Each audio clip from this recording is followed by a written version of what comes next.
Let's have a look at what Bitcoin is doing, because I think something quite interesting is starting to happen. I'm currently looking for a long. We are precipitating, going very quick towards the area where I want to look for a long, but let me tell you a bit more, and let's start off in the weekly time frame. What can we see? Why am I going long? Because both in the weekly and in the daily time frame, we are making higher highs and higher, we have got a bullish divergence. That's what I meant. I'm going to hide a couple of these indicators and we're going to be left with our smart oscillator. Okay, I'll speak more about these indicators in just a second. What can we see? Lower lows on the price action, higher lows on the RSI. That's on the weekly. On the daily, we've got a very similar thing, if I'm not wrong. If it wants to load, there we go. No, actually on the weekly, I'm wrong, is that we are going sideways and the RSI is dropping. That's what it is. So weekly time frame, bullish divergence. Daily time frame, it looks like we're making a price correction in time, not in actual price. So let's head over to the weekly and let's have a really quick look. What do I do not actually want to see the price of Bitcoin doing?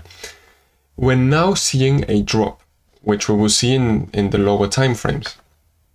If this keeps on pushing down and we lose 1, 2, 3, the last 3 candles, and we completely absorb all of the progress that we made in the past 3 weeks, then I will be completely honest with you, the most likely thing is that the next candle for next week starts to gain a bit more momentum and we lose our most recent low on the weekly time frame. What is then going to be most likely? Most likely, at least in my point of view, is going to be 53,000, 53,000, something like this. And then after that, if we do make it, it is going to be around $47,000, $48,000.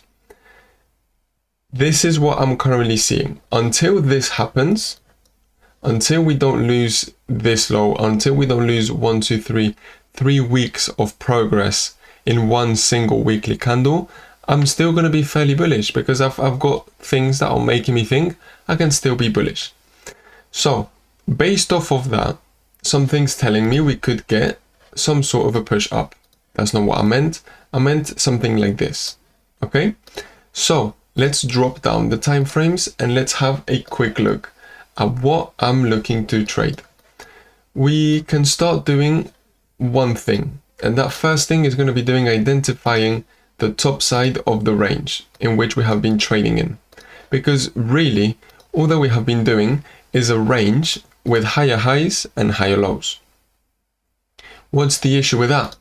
Well, we've got a high, liquidity gets taken by the next high, liquidity gets taken with the next high, liquidity gets taken by the next high, sick. What happens? These lows keep creating more and more and more liquidity. So, in my point of view, we just have to treat this as a range. We've gone from the top to now the bottom of the range. Now, what else happens if I trace a Fibonacci retracement? Well, something fairly interesting happens, that the 0.5 level lands basically at $62,000 and it lands below this recent low and maybe just below this recent low if we're also lucky, if we get a bit of a price spike.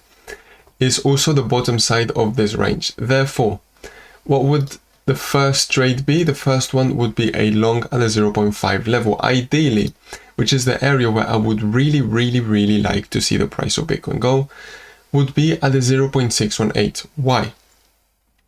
Because it's the most relevant level, the most important place on this whole Fibonacci retracement. 0.618 lands below every single one of these lows, therefore it would grab a lot of liquidity. On top of that, it lands with the top side of this little accumulation range, which was the birthplace of this whole push up that we have been living.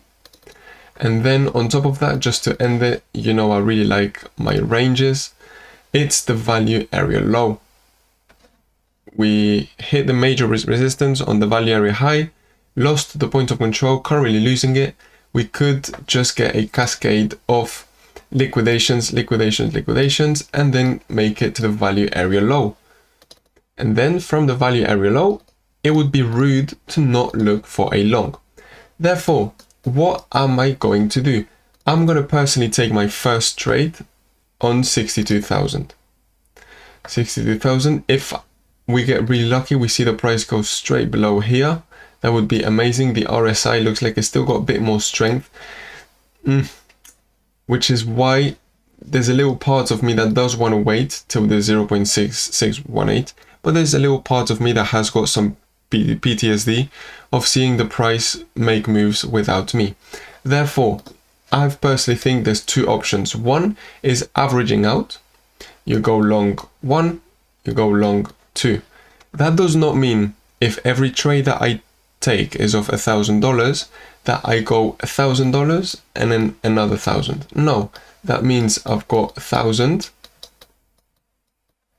That, believe it or not, says 1,000. I put 500 and then 500. I do not put 1,000 plus 1,000 because that's basically taken two big trades. If I'm averaging out, I'm splitting one trade into two. Okay, and if I wanted to average out in 3 places, then I would do it 333, 333, and 333. Okay, I hope that's that you get the point there. Another thing you could do, okay, is do it 2 separate individual trades. Now you might say, okay, where's my stop loss going to be? Well, for that, what we're going to do is we are going to now turn on the rest of our indicators. Now you get access to these indicators for free. At least at the time of me making this video, in the descriptions box, there is a link that can take you to our Telegram where you can message our support team and you will get access to these indicators. There's quite a few of them. And then 2, you can also get access to my free 6-hour course that I've done for trading. That's the things that you can get access to. Now, I'm going to turn on the signals and all the blocks one. And what is the smart money concepts, which is going to show me all the blocks. All the blocks are something I really like to trade. So what could your first trade be? You could enter it at the start of the order block, which coincides actually with a fair value gap, which we are already starting to see a reaction on, with your stop loss basically on the other side of the order block, a 1.7 stop loss. We could even go down a bit more, see if we can see, okay, on the 2 hourly time frame, we've actually got something that's a bit nicer. Not even a bit nicer, it's quite nicer. Potentially something like this. 1.3% stop loss would make sense. It's not a crazy stop loss. If you even wanted to go a bit crazier, you could go something like this. A 1% stop loss with an entry point exactly at 62,300. This one, with your take profit, my personal point of view, because I've got a bullish divergence on the weekly, the RSI on the daily is going down and the price is staying sideways, I think there is still a chance for us to go to 70k. 69, 70k. Therefore, your take profit could very well be at 70k. Next, what else? What would happen if we get stopped out here? Okay, if we get stopped out, that's absolutely fine. That means this trade is no longer valid. I would then be very keen on looking on this one right there. Something like this would make sense. An entry point at 61,100, a stop loss of 2%, which is what I usually take when it comes to Bitcoin and Ethereum. And then again, my take profit at 70k. If this gets lost, okay, if this trade does not work, okay, I'm going to try 2 different trades or average them out, whatever you decide you want to do. If this gets lost, that means we would be going back inside this little accumulation range, which was the birthplace of this push up. Now, I've said this in quite a few videos. I've said this in the little playlist which I'm creating when it comes to smart money concepts and Wyckoff. The point, right, the mindset is, if you're a market maker, okay, you're a market maker, you're manipulating the markets, you're really rich and you're really happy. you're going long.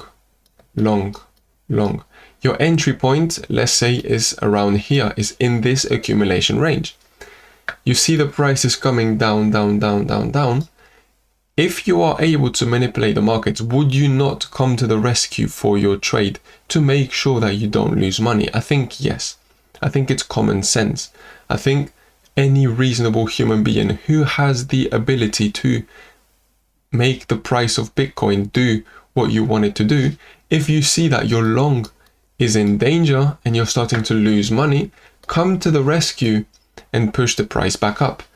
If, that's the important thing, if the price goes back inside this range and these market makers are not defending their positions, think, why would you not be defending your position? Because you're no longer in that position. You've got nothing left to defend. That's my point of view. That's what I've studied when it comes to Wyckoff. That's how I trade Wyckoff. That's how I've gone from being a full-time chef to now being a full-time trader. Having said that, that's my plan for Bitcoin. We can have a really quick look at Ethereum. Let's hide our indicators really briefly. I've got two fixed range volume profiles traced. Okay, one macro one of the previous range and the current range which we are in now, and more of a local one of this range. What can we see? Value area low. Okay, so from this bigger range, from everything, this whole bottom price action, the value area low is in the exact same area as the value area high of this smaller range, which is also coincidentally where we have all of these recent lows, which in fact, if I just hide this for a second, what can you see? Okay, every single one of these highs, so we've got one low, we've got another low, and then we've got another low. So we've got three lows, all higher than each other. Therefore, we've got three liquidity points. We've just grabbed this recent one. What would my trade potentially look like? I would be really, really happy if I saw the price of Ethereum come down, grab 1-2 points of liquidity like this, going to the value area low and also the value area high of the more micro range. And then on top of that, what happens if I trace a Fibonacci retracement? We can see 0.5 level lands exactly in the area I just said I wanted to look for a long, which would be 1,830. And then the most important one, 0.618, would be a bit lower, basically comes in exactly at this low. So trade number one would be there. Maybe I might try and average it out. If we see that Bitcoin is heading down for the $61,000, $60,000, then we might be aiming for this one. If we already start to see a reaction on 62,000, then the 0.5 level would be a bit more of a nicer one. If we now turn on our indicators, what can we see? We can see some fairly interesting stuff. What? We can see a breaker order block. They're not very often. They're not things that happen every single day. And some people might argue they are more useful than normal order blocks.